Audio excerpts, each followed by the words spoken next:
నా ముందు professor Kasim sir ఉన్నారు. సార్ నమస్తే. నమస్తే. సో నేను యూనివర్సిటీకి వచ్చేది, మీరే ఇవాళ మా ఆఫీస్కి వచ్చారు ఫస్ట్ టైం. సంతోషం. Thank you very much. Office ఏర్పాటైంది. ఈ మీడియా మన తొలి వెలుగు. మీడియా నిర్దిష్టంగా నిలబడాలి, తెలంగాణ సమాజపు గొంతు వినిపించడానికి. ఈ రోజుల్లో ఉన్న ఏకైక మీడియా అనేక సమస్యలు అనుభవిస్తూ, కష్టాలు అనుభవిస్తూ నిలదొక్కుకోవడానికి ప్రయత్నం చేస్తున్న సందర్భంలో ఈ ఆఫీస్ ఏర్పాటు చేసుకున్నారు. ఈ మీడియాని తెలంగాణ 4 కోట్ల మంది ప్రజలే కాదు, 15 కోట్ల మంది తెలుగు ప్రజలు ఆదరించాలని నేను కోరుకుంటున్నాను. నిలబడుతుంది, వినిపిస్తుంది, వినిపిస్తూనే ప్రజల గొంతు వినిపించే మీడియాని కాపాడుకోవడం మన బాధ్యత. తప్పకుండా. సో నిన్న మీరు మాట్లాడిన స్పీచ్, ఫస్ట్ ఆ క్వశ్చన్ నేను అడగాలనుకుంటున్నాను, ఎందుకంటే ప్రజలు కూడా దానికోసమే వెయిట్ చేస్తుంటారు. సో ముఖ్యమంత్రి గీతమ్మని ప్రేమించి పెళ్లి చేసుకుంటే ఇప్పుడు విద్యను ప్రేమిస్తున్నాడు అని మీరు మాట్లాడడం జరిగింది. సోషల్ మీడియాలో కొంత కాంగ్రెస్కి అనుకూలంగా కాసిం వ్యవహరిస్తున్నారు, భజన చేస్తున్నారు, ఇది కొంత డోస్ ఎక్కువైంది అని అంటున్నారు. దీనికి మీరు ఇచ్చే సమాధానం? అయితే బేసిక్గా నేను పోయెట్, అంటే కవిని. కవికి ఒక మనసు ఉంటుంది. సృజనకారుడికి ఉండే మనసు సాధారణంగా ఒక్కొక్క సందర్భంలో ఒకలాగా వ్యక్తం అవుతుంటుంది. అట్లా వ్యక్తమైన ఆ సందర్భంలో చమత్కారం అనే ఒక పద్ధతి ఉంటుంది కవిత్వ నిర్మాణంలో. చమత్కారం అని నేను ఈరోజే పొద్దున ఎంఏ పిల్లలకి, ఫస్ట్ ఇయర్ పిల్లలకి పాఠం చెప్తూ ఉన్నప్పుడు నన్నయ్య గురించి పాఠం చెప్తూ ఉన్నా. నన్నయ్య గారు కృతికర్త, అంటే కృతి అంటే కావ్యము, కావ్యం రాసినవాడు. ఆ కావ్యం రాసిన నన్నయ్య ఎవరికైనా కావ్యాన్ని అంకితం ఇస్తే వారు కృతి భర్త అవుతారు, అంటే కావ్యాన్ని అంకితం తీసుకున్న వాళ్ళు కావ్యానికి భర్త లాంటి వారు అని చెప్పారు. చెప్తే పిల్లలు అట్లా అవుతుంది సార్, కావ్యానికి భర్త ఎవరు ఉంటారు సార్ అని అన్నారు. అంటే ఇది చమత్కారం కవిత్వంలో ఉంటుంది. ప్రాచీన కాలము నుంచి ఈ చమత్కార పద్ధతి అనేది కొనసాగుతుంది. అక్కడ కావ్య భర్త అని అంటే అది నిర్దిష్టంగా ఆర్థంలో కాదు, చమత్కారంగా చెప్పారు అని నేను ఆ పిల్లలకు చెప్పాను. చెప్పిన తర్వాత ఒక అమ్మాయి ఒక ప్రశ్న వేసింది, సార్ మరి మీరు నిన్న ముఖ్యమంత్రి గారు విద్యను ప్రేమిస్తున్నారు అనేది చమత్కారమే కదా సార్, దాన్ని గురించి ఎందుకు ఇంత మీడియాలో, సోషల్ మీడియాలో పెద్ద పెద్ద వాళ్ళు, తెలిసిన వాళ్ళు, జ్ఞానం ఉన్న వాళ్ళు ఇట్లా తప్పుడు భిన్నాభిప్రాయాలు వ్యక్తం చేస్తూ లేదా దుష్ప్రచారం చేస్తూ రాతలు రాస్తున్నారు ఏంది సార్ అని అడిగింది అమ్మాయి. నేను అప్పుడు అన్నాను, నిజమే అమ్మా, మంచి ఉద్దేశాలతో ఏమైనా చెబితే మనం దాన్ని స్వీకరించవచ్చు, కానీ దురుద్దేశాలను ఆపాదించి మాట్లాడే వాళ్ళకి మనం ఏం సమాధానం చెప్పలేం కదా. కనుక చమత్కారమైన పద్ధతిలో మాట్లాడిన ఒక సందర్భాన్ని మాత్రమే వేరు చేసి, అంటే ప్రతిదానికి ఒక కాంటెక్స్ట్ ఉంటుంది. ఈ కాంటెక్స్ట్ నుంచి ఒక విషయాన్ని పక్కకు తీసి చెప్తే, పెడితే, ప్రచారం చేస్తే కేవలం అది మాత్రమే అర్థమయ్యే అవకాశం ఉంటుంది. మరి ఆ మాట తర్వాత నేను మాట్లాడిన చాలా విషయాలు ఉన్నాయి, దాని మీద కదా చర్చ జరగాల్సింది. సారం మీద చర్చ జరగాలి ఎప్పుడైనా, రూపం మీద చర్చ చేస్తున్నాడు. ఓకే, ఈ చర్చ ఎవరెవరు చేస్తున్నారు? నేను చాలా గమ్మత్తుగా అనిపిస్తున్నది నాకు.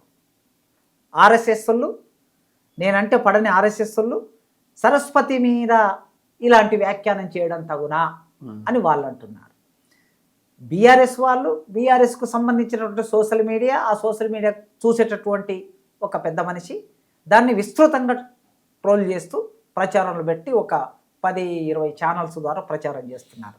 వాళ్ళు ఎందుకు ప్రచారం చేస్తున్నారు అని అంటే, తెలంగాణ సమాజంలో నాకుండే లెజిటిమసీని దెబ్బకొట్టడానికి, ప్రజలలో నాకుండే అంగీకారాన్ని లేదా ప్రేమ అభిమానాన్ని దెబ్బకొట్టడానికి, నేను ఒక పార్టీకో లేకపోతే ముఖ్యమంత్రికో అనుకూలంగా ఉన్నాను అనే ఒక తప్పుడు ప్రచారాన్ని జనాల్లోకి తీసుకెళ్ళడానికి బీఆర్ఎస్లు ఈ ప్రచారం చేస్తున్నారు.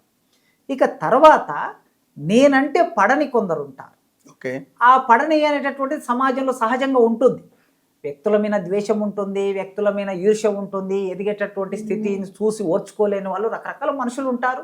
ఆ మనుషులు ఇంకో రకంగా మాట్లాడుతున్నారు. సో 3 రకాల మనుషులకు నేను టార్గెట్ అయ్యానంటే, ఈ 3 రకాల మనుషులు 3 విషయాలను తీసుకున్నారు. మరి ఇందులో ఏది కరెక్టు అనేది ఇప్పుడు నాకు ప్రశ్న. ఈ ముగ్గురు మాట్లాడుతున్న విషయాల్లో బీజేపీలు మాట్లాడేది కరెక్టా, బీఆర్ఎస్లు మాట్లాడేది కరెక్టా, నా వ్యతిరేకులు మాట్లాడేది కరెక్టా? అంటే ఇంతమంది తమకు అనుకూలంగా ఇన్ని విషయాలు తీసుకుంటున్నారంటే, నాకున్నటువంటి ఏకైక ప్రయోజనం ఉస్మానియా విశ్వవిద్యాలయం నా ప్రయోజనం. ఉస్మానియా విశ్వవిద్యాలయం నా కమిట్మెంట్. 12,000 తెలంగాణ గ్రామాల నుంచి, అట్టడుగు వర్గాల నుంచి, తినడానికి తిండి లేని కుటుంబాల నుంచి, గుడిసెల నుంచి, ఆదివాసి గూడాల నుంచి చదువుకోవడానికి ఉస్మానియా విశ్వవిద్యాలయంలోకి వచ్చిన నా బిడ్డలు నా ప్రయోజనం. నా బిడ్డలకి నాణ్యమైన విద్య అందించాలని నేను ఎట్లా కోరుకుంటానో, నా కన్న బిడ్డలకి నేను చదువు చెప్పే నా బిడ్డలకు కూడా నాణ్యమైన విద్య కావాలని నేను కోరుకుంటాను. ఆ నేపథ్యంలో ఉస్మానియా విశ్వవిద్యాలయంలోకి వచ్చినటువంటి ముఖ్యమంత్రి రేవంత్ రెడ్డి గారు, ఆర్ట్స్ కాలేజీ ముందు సభ జరిగింది, నేను ఆర్ట్స్ కాలేజీ ప్రిన్సిపాల్ని, ఆర్ట్స్ కాలేజీ ప్రిన్సిపాల్గా ఆహ్వానం పలకాలి అని అన్నప్పుడు నేను చాలా స్పష్టంగా 1000 కోట్లకు సంబంధించిన జీవో తీసుకొచ్చారు, సంతోషం, కృతజ్ఞతలు చెప్తున్నా, వందనాలు చెప్తున్నా. కానీ 24 నెలల్లో ఈ 1000 కోట్లకు సంబంధించిన పనులు పూర్తి అయిపోవాలి అని నేను వేదిక ముందు, ముఖ్యమంత్రి గారి ముందు ఆ విషయాన్ని ప్రతిపాదనగా మాట్లాడాను. రెండవది, రంగురంగుల బిల్డింగులు, అద్దాల మేడలు కడితే సరిపోదు, అందులో నాణ్యమైన టీచింగ్ చేయడానికి 1000 పోస్టులు ఖాళీ ఉన్నాయి ఉస్మానియా యూనివర్సిటీలో, వాటిని ఫిలప్ చేయడానికి సంబంధించిన మాట మీరు ఇప్పుడు ఈ వేదిక మీద నుంచి చెప్పాలి అని మూడో విషయం. ఒక్కసారి ప్లే చేయనా? ఒక్కసారి చేయండి. మీరన్న లైన్ నాకు కూడా, మేము కూడా ఒక చిన్న షార్ట్ కింద కట్ చేసాం యాక్చువల్గా. ఓకే.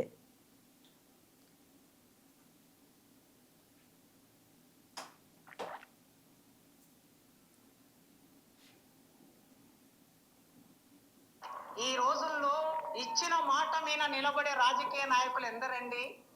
లేదు, కనీసం 30, 40, 60 కోట్లు.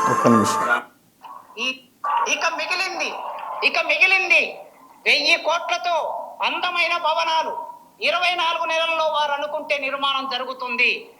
జీవో ఇచ్చారు గనక, డబ్బులు వచ్చాయి గనక 24 నెలల్లో ఇంజనీర్ల పని పూర్తి చేస్తారు. కానీ రేవంత్ అన్నను నేను మొదటి నుంచి అన్న అని పిలవటం నాకు అలవాటు. 20 ఏళ్ల నుంచి మా స్నేహంలో భాగంగా అన్న అనే సీఎం గారు, అన్న భవనాలు వచ్చిన తర్వాత భవనాల్లో నాణ్యమైన విద్యను బోధించే అధ్యాపకులు కావాలన్న మాకు. మా దగ్గర 1000 పోస్టులు ఖాళీగా ఉన్నాయి. ఇప్పటి వరకు 15 సంవత్సరాల కాలంలో ఒక్క పోస్టు కూడా భర్తీ కాలేదు. మా విద్యార్థులు మీరు ఎప్పుడు అంటూ ఉంటారు, నాణ్యమైన విద్య కావాలంటారు. నాణ్యమైన విద్య కావాలంటే నాణ్యమైన విద్య బోధించే అధ్యాపకులు కావాలి. ఈ వేదిక మీద నుంచి నేను సవినయంగా కోరుకుంటున్నా, అధ్యాపకుల రిక్రూట్మెంట్ కు సంబంధించి ఒక 15 రోజుల్లో మీరు ప్రాసెస్ మొదలు పెడతారని, మీరు మాట ఇస్తారని కోరుకుంటున్నాను. తప్పనిసరిగా చివరికి ఒక్క మాట చెప్పి ఇది మీరు ఇప్పుడు చెప్పిన 2 పాయింట్స్ ఇందులో ఉన్నాయి. ఎస్, మూడో పాయింట్ చెప్పాను. ఏంటది? మనకి విశ్వవిద్యాలయాల్లో ప్రొఫెసర్ల నియామకం, అసిస్టెంట్ ప్రొఫెసర్లు, అసోసియేట్ ప్రొఫెసర్ 3 దేశాల్లో నియామకాలు జరుగుతాయి. ఈ నియామకాల్లో రాజకీయ నాయకుల జోక్యాలు చాలా ఎక్కువగా ఉంటాయి. చాలా సందర్భాల్లో చూసాం మనం. కనుక కాంగ్రెస్ ప్రభుత్వానికి సంబంధించిన ఎమ్మెల్యే కానీ, ఎంపీ కానీ, మంత్రి కానీ ఎవరు కూడా జోక్యం చేసుకోకుండా ఉంటేనే ప్రతిభావంతులైన వాళ్ళని ఎంపిక చేయడానికి వీసీకి స్వేచ్ఛ ఉంటుంది అని చెప్పాను. చెబితే వారు వెంటనే ఈ విషయం మీద స్పందించి, ఈ నియామకాలు జరిగేటప్పుడు మా మంత్రులు, ఎమ్మెల్యేలు ఎవరైనా జోక్యం చేసుకుంటే వాళ్ళ ఉద్యోగం ఊడుతుంది అన్నారు ముఖ్యమంత్రి గారు. కనుక నేను మాట్లాడిన ఈ 4 విషయాల మీద కదా చర్చ జరగాల్సింది. ఈ 4 విషయాల మీద చర్చను పక్కన పెట్టి తెలంగాణ సమాజం జ్ఞానవంతమైన సమాజం, పోరాటాలు చేయలేని సమాజం, ఈ సమాజంలో ఉన్నటువంటి మేధావులైన వాళ్ళు, బీఆర్ఎస్ వాళ్ళు అయినా సరే, లేకపోతే ఆర్ఎస్ఎస్ వాళ్ళు అయినా సరే, లేకపోతే మేధావులు అయినా సరే, ఏం చర్చ చేయాలి? కాశీ మీద మాట్లాడాడు, దీని మీద చర్చ జరగాలని పెట్టాలి. దీన్నంతా వదిలేసి ముఖ్యమంత్రి గారు ఈ మధ్యకాలంలో విద్యను ప్రేమించాడు అనే మాట, అంటే మీరు లవ్ టు ఎడ్యుకేషన్ అంటాం మనం. మీరు కంపారిజన్ చేసేసరికి ఏమైపోయిందంటే అదే హైలైట్ అయింది. జనరల్గా ఇప్పుడున్న సోషల్ మీడియా ఇదంతా ఉన్న నేపథ్యంలో ఏదైతే ఒక హైలైట్ స్పైసీ వర్డ్ కానీ వాక్యం కానీ ఉంటుందో అదే వైరల్ అవుతుంది జనరల్గా. అదే జరిగింది. అవును. కనుక చమత్కారమైన మాట చుట్టూ చర్చ జరగకుండా దయచేసి బీఆర్ఎస్ వాళ్ళు ఏం కోరుకోవాలని నేను అనుకుంటున్నంటే, రేవంత్ రెడ్డి గారు 1000 కోట్లు పేపర్ వినిస్తే సరిపోదు, ఆ 1000 కోట్లకు సంబంధించిన శాంక్షన్ ఆర్డర్స్ ఇమ్మీడియట్గా 10 రోజుల్లో నువ్వు శాంక్షన్ ఆర్డర్స్ ఇవ్వాలి అని అడగాలి వాళ్ళు. 24 నెలల్లో మీ ప్రభుత్వం ఇంకొక 3 ఏళ్ళ టైం ఉంది. 3 ఏళ్ల టైంలో ఉన్నటువంటి 24 నెలల్లో మీరు పూర్తి చేసి ఇవ్వాలి అని వాళ్ళు డిమాండ్ చేయాలి, మాట్లాడాలి. అధ్యాపకుల రిక్రూట్మెంట్ వేగవంతం చేయాలి, పొలిటికల్ ప్రమేయం లేకుండా ప్రతిభావంతుల్ని దేశవ్యాప్తంగా ఉన్న వాళ్ళని తీసుకురావాలని వాళ్ళు డిమాండ్ చేయాలి. ఒక ప్రొఫెసర్గా నేను ఆ వేదిక మీద నుంచి మాట్లాడు, ఏ ప్రొఫెసర్ కూడా మామూలుగా ముఖ్యమంత్రి ముందు అలా మాట్లాడడానికి సాహసం చేయరు. కానీ నాకుండే ఒక అవకాశం వలన నేను మాట్లాడగలిగాను కనుక దాని మీద చర్చ జరగాలని కోరుకుంటున్నా. వ్యక్తిగతంగా ఇవాళ కాసిం ఉంటాడు, కాసిం పోతాడు, లేకపోతే ఇంకెవరు వస్తారు, అది చర్చ కాదు. అందుకోసమే మీ ఛానల్ ద్వారా నేను తెలంగాణ సమాజానికి విజ్ఞప్తి చేస్తుంది. నా ప్రయోజనమల్లా ఉస్మానియా విశ్వవిద్యాలయం, దానికోసం ముఖ్యమంత్రిని కలుస్తా, హోంమంత్రిని కలుస్తా, ఆర్థిక శాఖ మంత్రిని కలుస్తా, డిప్యూటీ చీఫ్ మినిస్టర్ని కలుస్తా, యూజీసీ చైర్మన్ను కలుస్తా. ఎవరినైనా ఎందుకు కలుస్తా? నా వ్యక్తిగత ప్రయోజనాల కోసం నేను ఎన్నడూ ఎవరి దగ్గరికి పోలేదు, ఈ చరిత్రలో నేను పోను.